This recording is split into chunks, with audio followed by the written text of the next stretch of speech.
Hello, नमस्कार दोस्तों, बहुत-बहुत स्वागत है आपका मेरे इस चैनल में। आज आप पढ़ेंगे आरपीएफ एक्ट 1957 के टॉप 30 सवाल। इससे एक भी प्रश्न आपके बाहर नहीं जाएगा, जो कि एग्ज़ाम में 7 से 8 क्वेश्चन इसी से संबंधित आते हैं। ये जो आपकी स्क्रीन पर दिख रहा है, ये आपका सिलेबस है, क्योंकि किसी भी एग्ज़ाम को निकालने से पहले इसके सिलेबस के बारे में जानकारी होनी चाहिए, नहीं तो आप एग्ज़ाम निकल नहीं पाता आसानी से। आपके एग्ज़ाम में क्या-क्या आता है? कहाँ-कहाँ से सवाल एग्ज़ामिनर पूछता है? क्योंकि आज के ज़माने में कॉम्पिटिशन बहुत ही हार्ड हो गया है। चलो चलते हैं। पहला सब्जेक्ट क्या है आपके सिलेबस का? जीएस रेलवे ये भी आती है। आरपीपी एक्ट आता है। आरपीएफ रूल ये भी आता है। रेलवे एक्ट भी आता है। आईपीसी भी आती है। सीआरपीसी भी आती है। आईईए भी आती है। माइनर एक्ट भी आता है। माइनर एक्ट मतलब जो भी छोटे-छोटे एक्ट होते हैं हमारे यूज़ होते हैं, मतलब तम्बाकू एक्ट और arms act. Number 9 disaster management, जो आपदा प्रबंधन बोलते हैं इसको हम। नंबर 10 रजिस्टर, जो भी हमारे ऑफिस में यूज़ होने वाले हैं। C1 रजिस्टर से संबंधित है, C2 E1 ऐसे जो भी होता है। Number SON standing order plus directive, जो हमारे डीजी साहब समय के हिसाब की ज़रूरत के अनुसार निकालते रहते हैं।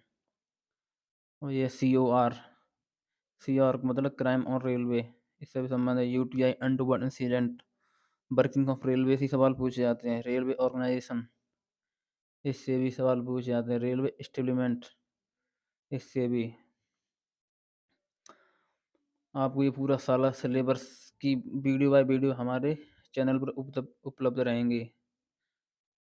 आप हमारा चैनल सब्सक्राइब कर लें, जिससे आपको अब आने वाली वीडियो की जानकारी तुरंत मिल जाएगी। जल्दी से जल्दी आपका सिलेबस कराया जाएगा, जिससे आपको एग्ज़ाम आसानी से निकाल सकें। चलो चलते हैं आप प्रश्न की तरफ। आज आप पढ़ेंगे आरपीएफ एक्ट 1957। सवाल नंबर पहला, आरपीएफ अधिनियम 1951 की किस धारा के अंतर्गत बल के अधिकारियों और सदस्यों को हमेशा ड्यूटी पर माना जाता है? Under which section of RPF act 1957 officers and members of the force are to be considered always on duty? Option A 15 section, option B 16 section, option C 13 section, option D 14 section. इसका सही answer है option A, धारा 15। सवाल number 2, RPF नियम 1987 के अनुसार जांच न्यायालय के संबंध में निम्नलिखित में से कौन सा कथन सही है? Which of the following statement in true regarding court of inquiry as per rule 1987? इसका सही आंसर है ऑप्शन सी, जांच अदालत के दस्तावेज बाद की किसी भी कार्रवाई में साक्ष्य के रूप में स्वीकार किए जाएंगे। सवाल नंबर 3, रेलवे सुरक्षा बल नाम हमारे संगठन को किस वर्ष दिया गया था? Option A 1954, option B 1957, option C 1966, option D 1987। इसका सही आंसर है ऑप्शन बी 1957। 1966 को क्या हुआ था? 1966 को हुआ था आरपीयूपी एक्ट अधिनियम। सवाल नंबर अगला,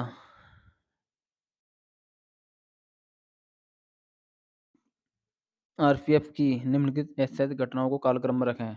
arrange the following historical events of RPF in chronological manner, यानी कि जो हमारे अब तक आरपीएफ की स्थापना हुई है, पहले पहले क्या नाम था इसका, उससे पहले क्या नाम था, उसी के बारे में पूछा गया है।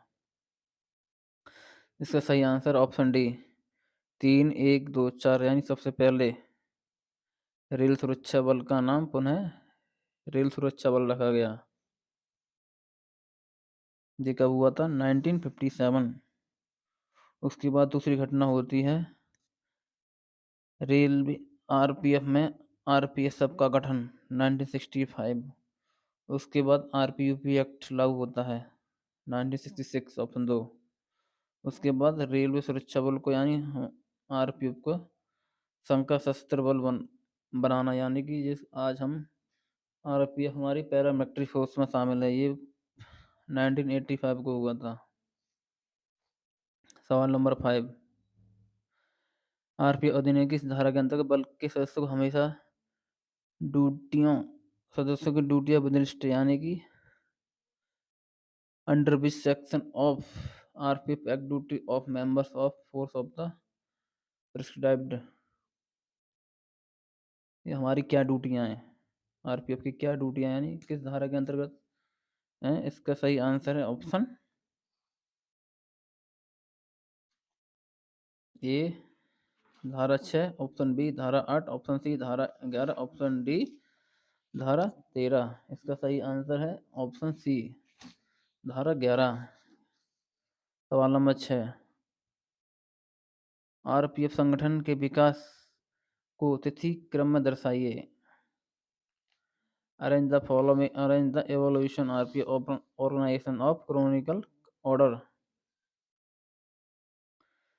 इसका सही answer option C D B A, यानी सबसे पहले आरपीएफ को कंपनी फोर्स बोलते थे, उसके बाद वॉच एंड वार्ड बोलते थे, उसके बाद रेलवे सिक्योरिटी फोर्स बोलते थे, उसके बाद लास्ट में रेलवे प्रोटेक्शन फोर्स 1957। उसके बाद हम आरपीएफ ही बोलते हैं।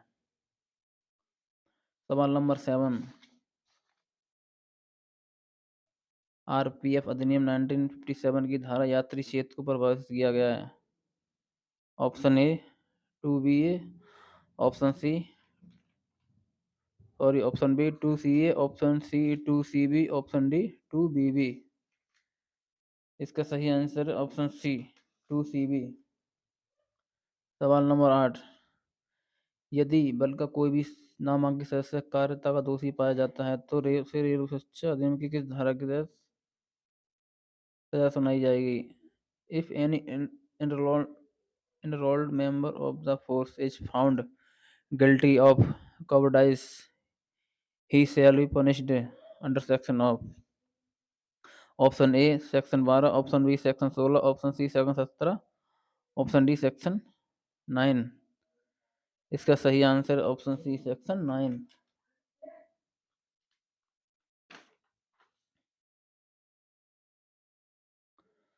सवाल नंबर 9, बल अभिरक्षा को आरपीएफ अधिनियम किस धारा में परिभाषित किया गया है? Force custody is defined in section of RPF act. Option A 2BA, option C 2BB, option B 2BB, option C 2CB, option D 2A। इसका सही आंसर है ऑप्शन बी 2BB।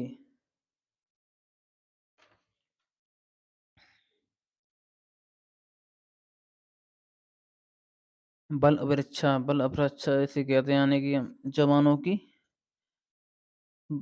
गिरफ्तारी या परिरोध से संबंधित। सवाल नंबर 10, आरपीएफ अधिनियम की किस धारा के अंदर बिना वारंट की गिरफ्तारी की शक्ति दी गई है? Which section of RPF act the power of arrest without warrant? Option A section 12, option B section 3, option C section 11, option D section 17। इसका सही आंसर है option B option A section 12। RPUP act की धारा 6 में दिया गया है बिना वारंट गिरफ्तारी, आरपीएफ एक्ट धारा 12।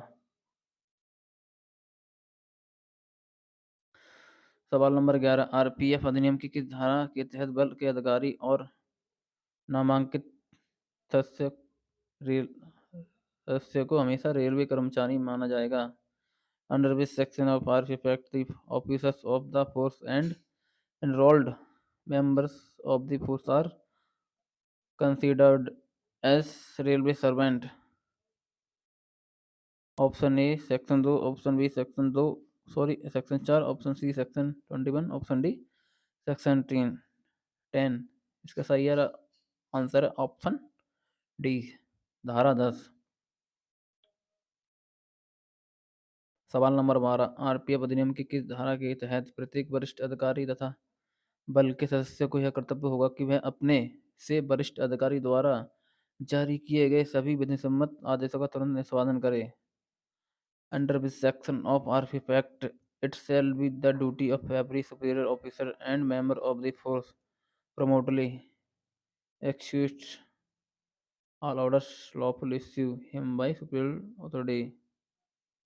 इसका कहने का मतलब है जो भी बल सदस्य को अपने वरिष्ठ अधिकारी या सुपीरियर अधिकारी का कर्तव्य का पालन करना होगा। किस धारा के तहत? Option A section 7, option B section 11, option C section 9, option D section 13। इसका सही आंसर है option A, oh sorry B, धारा 11। सवाल नंबर 13, आरपीएफ अधिनियम की किस धारा में गिरफ्तारी करने के बाद की जाने वाली प्रक्रिया का वर्णन है? In which section of the RPF act the proceed to be followed after arrest is defined? Option A धारा 3, ऑप्शन बी धारा 6, ऑप्शन सी धारा 14, ऑप्शन डी धारा 19। इसका सही आंसर है ऑप्शन सी, धारा 14। सवाल नंबर 14,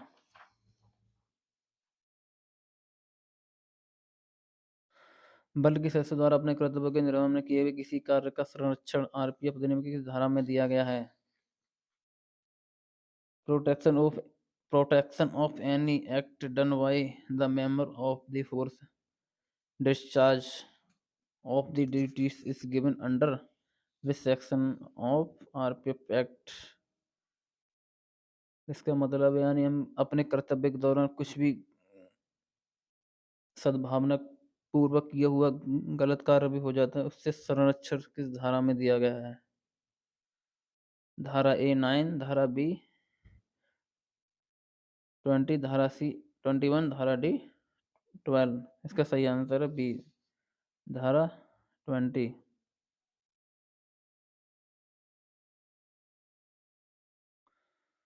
सवाल नंबर 15, आरपीएफ अधिनियम की किस धारा में है प्रदत्त है कि बल के अधिकारी और सदस्य सदा ड्यूटी पर माने जाएंगे तथा रेलवे के किसी भी हिस्से में नियुक्त होने के लिए उत्तरदायी होंगे?